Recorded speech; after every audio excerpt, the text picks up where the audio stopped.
অনেক দিন আগে বাগদাদের একটি শহরে ঘটে যাওয়া এক বিস্ময়কর ঘটনা, প্রায় ৫০০ বছর আগের কাহিনী, যেখানে ইসলাম সত্যের আলো আর ঈমানের শক্তি মানুষের অন্তরে আলোড়ন তুলেছিল।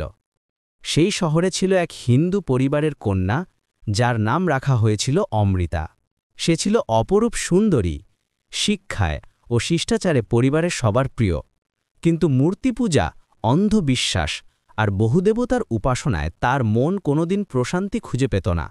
অমৃতা প্রায়ই রাতের নিস্তব্ধতায় আকাশের দিকে তাকিয়ে প্রশ্ন করত, হে সৃষ্টিকর্তা, তুমি কে? কেন আমাকে সৃষ্টি করলে? কার ইবাদত করা উচিত? পাথর, কাঠ, লোহা কেমন করে ঈশ্বর হতে পারে? এরা নিজেরাই নিজেদের রক্ষা করতে পারে না, মানুষকে রক্ষা করবে কিভাবে? এই ভাবনাই দিন কাটত তার। এর মধ্যেই সে গোপনে মুসলমানদের সম্পর্কে শুনতে পায়, তাদের আল্লাহ এক, কারো শরিক নেই, রাসূল মুহাম্মদ সাল্লাল্লাহু আলাইহি ওয়াসাল্লাম তার প্রেরিত বান্দা। তাদের নামাজ, রোজা, কোরআনের আলোচিত বাণী তার হৃদয় ছুঁয়ে যায়। অমৃতা মনে মনে ইসলাম গ্রহণ করার আকাঙ্ক্ষা পোষণ করতে থাকে, কিন্তু পরিবার জানলে মৃত্যুর ভয় ছিল। তবু অন্তর থেকে তার ঈমানের বীজ গজাতে শুরু করে। একদিন হাটে যাওয়ার পথে সে কোরআনের তেলাওয়াত শুনে অশ্রু সজল হয়। তেলাওয়াত করছিলেন এক বৃদ্ধ হুজুর। তার মুখে উচ্চারিত শব্দগুলো ছিল, লা ইলাহা ইল্লাল্লাহ মুহাম্মদ রসুলুল্লাহ, অর্থাৎ আল্লাহ ছাড়া কোনো উপাস্য নেই, মুহাম্মদ সাল্লাল্লাহু আলাইহি ওয়াসাল্লাম আল্লাহর রাসূল। এই বাক্য শুনে তার মনে অদ্ভুত শান্তি নেমে আসে। সে অনুভব করে এটাই সত্য, এটাই তার খোঁজা পথ। সেই দিন থেকে অমৃতা সিদ্ধান্ত নেয় ইসলাম গ্রহণ করবে, কিন্তু সহজ ছিল না পথ। বাড়িতে ফেরে সে গোপনে নামাজের ভঙ্গি অনুকরণ করত, রাত্রিতে আল্লাহকে ডাকত, অশ্রু ঝরত তার চোখ থেকে। এভাবে দিন চলছিল। হঠাৎ তার পিতামাতা খেয়াল করল সে আর আগের মতো পূজা অর্চনায় মনোযোগী নয়। তারা সন্দেহ করতে শুরু করে, কিন্তু এখনও প্রমাণ পায়নি। একদিন গ্রামের মন্দিরে পূজা দিতে বললে অমৃতা অজুহাত করে। এতে পরিবার ক্ষিপ্ত হয়। তার মা চিৎকার করে বলে, তুমি কি আমাদের ধর্ম ত্যাগ করতে চাও? আমরা পূর্বপুরুষদের অপমানিত হতে দেব না। পিতা কঠোর শাসন শুরু করে, তাকে কক্ষের ভেতর আটকে রাখে। তবুও অমৃতা অন্তরে আল্লাহর নাম ভোলে না। সে ফিসফিস করে শাহাদা পড়ে। এইভাবে সে ধীরে ধীরে নিজের ভেতরে মুসলমান হয়ে ওঠে। একদিন সাহস সঞ্চয় করে গোপনে এক আলেমের কাছে গিয়ে ইসলাম গ্রহণ করে। নাম হয় আয়েশা। সেই মুহূর্তে সে অনুভব করে নতুন জন্ম পেয়েছে। কালেমার আলোয় তার হৃদয় ভরে ওঠে। কিন্তু ঘরে ফেরার পর শুরু হয় ভয়ঙ্কর পরীক্ষা। পরিবার জানতে পারে তার ইসলাম গ্রহণের খবর। পিতা রাগে উত্তেজিত হয়ে বলে, আজ থেকে তুমি আমাদের মেয়ে নও। মা কাঁদতে থাকে আর সাপ-সাপান্ত করে। ভাইরা তাকে মারে, চুল টানে, গালি দেয়, খাবার পানীয় বন্ধ করে দেয়। দিনরাত অত্যাচার চলতে থাকে। তবুও আয়েশা বলে, আমার প্রভু এক আল্লাহ, আমি তার নাম ভুলি না। আমার প্রাণ চলে যাক, কিন্তু ঈমান ছাড়ব না। এই দৃঢ়তায় সে টিকে থাকে। দুঃসহ নির্যাতনের মধ্যেও তার হৃদয় কেবল কোরআন আর আল্লাহর জিকিরে প্রশান্ত থাকে। প্রতিটি নির্যাতন যেন তার ঈমানকে আরও মজবুত করে। রাতে যখন আকাশে চাঁদ ওঠে, সে জানে আয়েশা ইসলাম গ্রহণ করার পরে তার জীবনে যেন এক ঝড় বয়ে যায়। পরিবারের প্রতিটি মানুষ তাকে ঘৃণা করতে শুরু করে। তার পিতা তাকে ঘরে আটকে রেখে বলে, তোকে আজ থেকে আমরা কন্যা বলে মানি না, তুই আমাদের পরিবারের কলঙ্ক। মায়ের মুখে সাপ-সাপান্ত, ভাইদের হাতে লাঠি আর চাবুক। কেউ তাকে পানি দেয় না, কেউ তাকে ভাত দেয় না। দিনরাত ক্ষুধা তৃষ্ণায় কষ্ট পেতে থাকে আয়েশা, কিন্তু তার ঠোঁটে কেবল আল্লাহর নাম, অন্তরে কেবল ঈমানের আলো। সে ক্ষুধায় অচেতন হয়ে গেলেও যখন জ্ঞান ফেরে তখনও কালেমা পড়ে।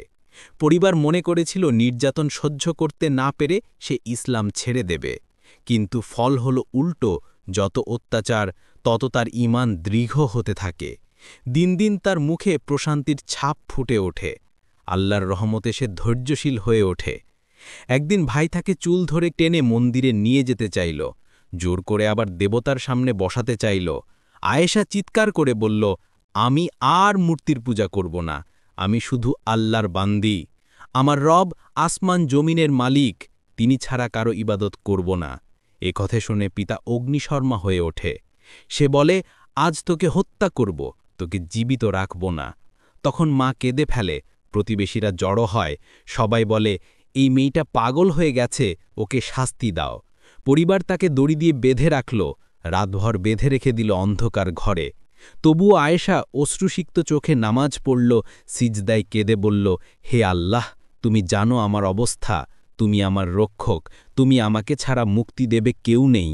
দিন পেরিয়ে সপ্তাহ যায়, সে গোপনে মুসলিম মহল্লার নারীদের সাথে দেখা করে। তারা তাকে সান্ত্বনা দেয়, কোরআন শেখায়।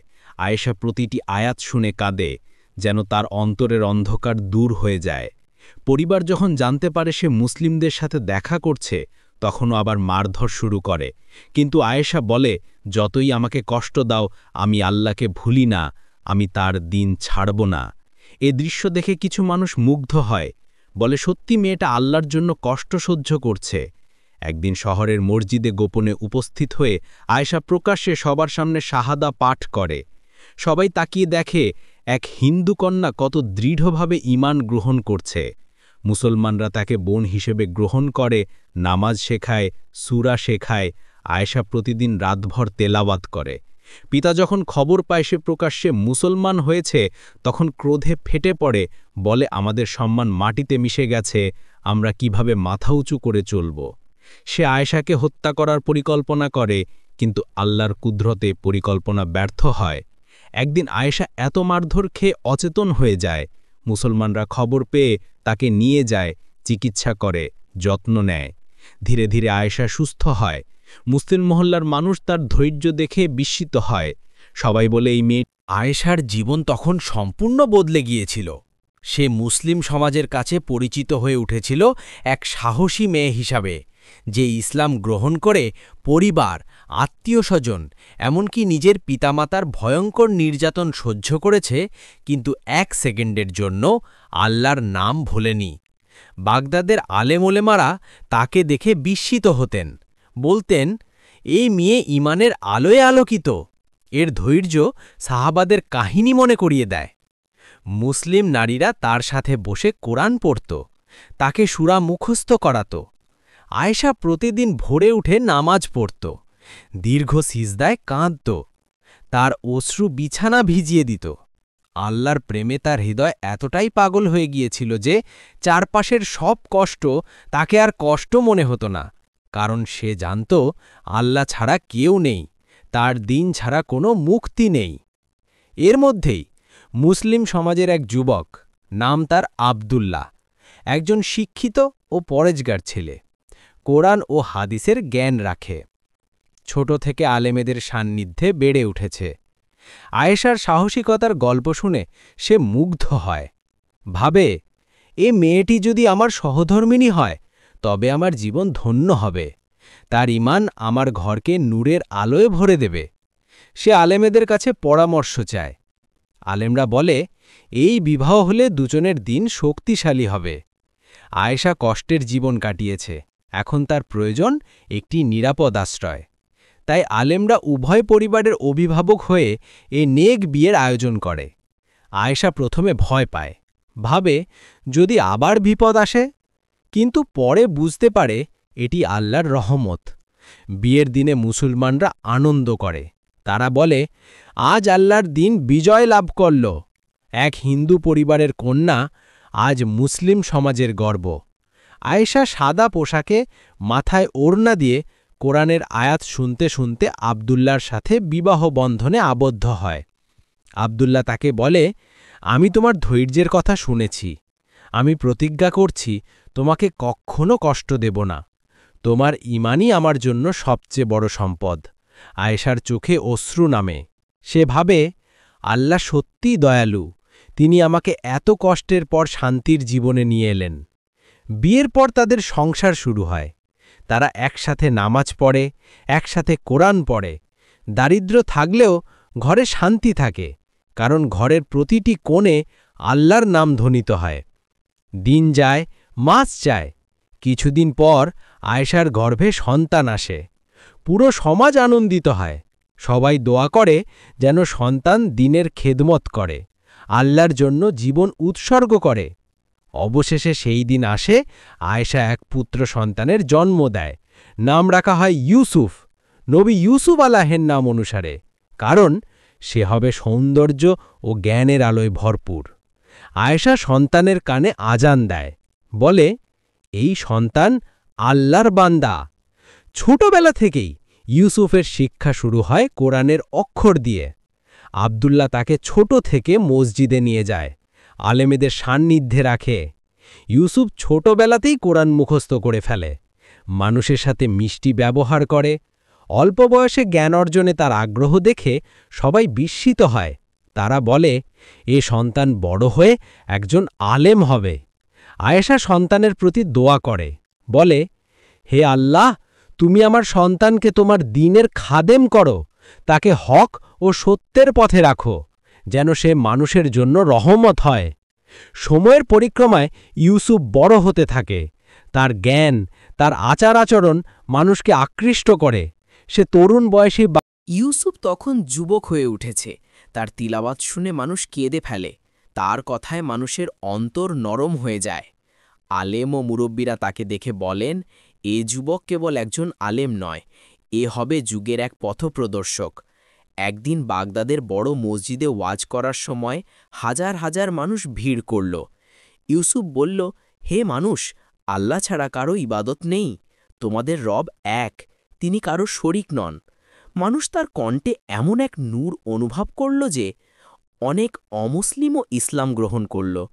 মসজিদের বাইরে ভিড় জমে গেল। সবাই বলল, এ যুবক আল্লাহর অলিদের একজন। তার কথায় মানুষের হৃদয়ে কোরআনের প্রেম জন্মায়।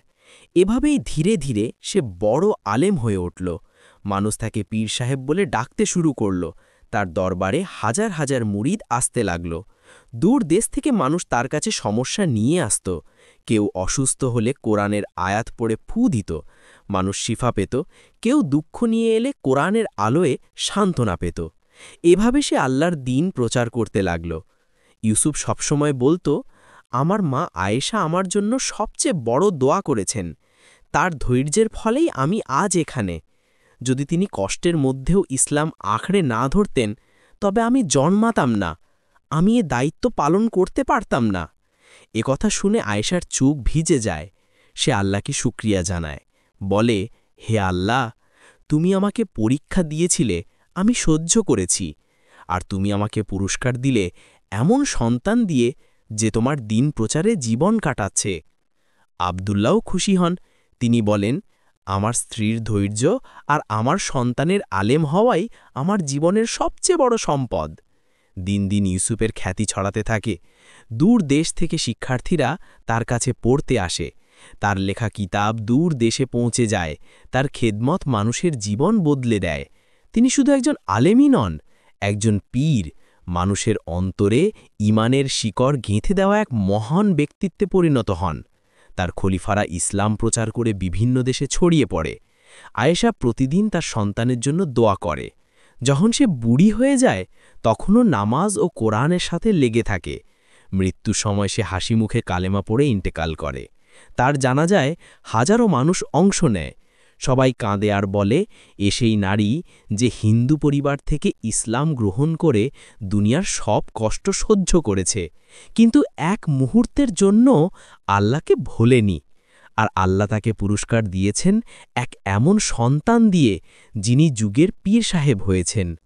ইউসুফ মায়ের কবরের পাশে বসে অশ্রুসিক্ত চোখে বলে, হে আম্মা, তুমি আমাকে যে দোয়া শিখিয়েছিলে, সেই দোয়ার বলকতে আমি আজ এ পথে আছি। আমি প্রতিজ্ঞা করছি, মৃত্যুর আগ পর্যন্ত আল্লাহর দ্বীন প্রচার করব। এভাবেই বাগদাদের এক শহরে 500 বছর আগে ঘটে যাওয়া এই বিস্ময়কর ঘটনাটি মানুষের জন্য শিক্ষা হয়ে গেল যে আল্লাহর পথে ধৈর্য ধরলে অবশেষে বিজয় ও রহমত নেমে আসে। মানুষ তাকে যুগ যুগ স্মরণ করে। গল্পটি ছড়িয়ে করে এক প্রজন্ম থেকে আরেক প্রজন্মে, আর এই কাহিনী মুসলিমদের অন্তরে ঈমানকে আরও মজবুত করে।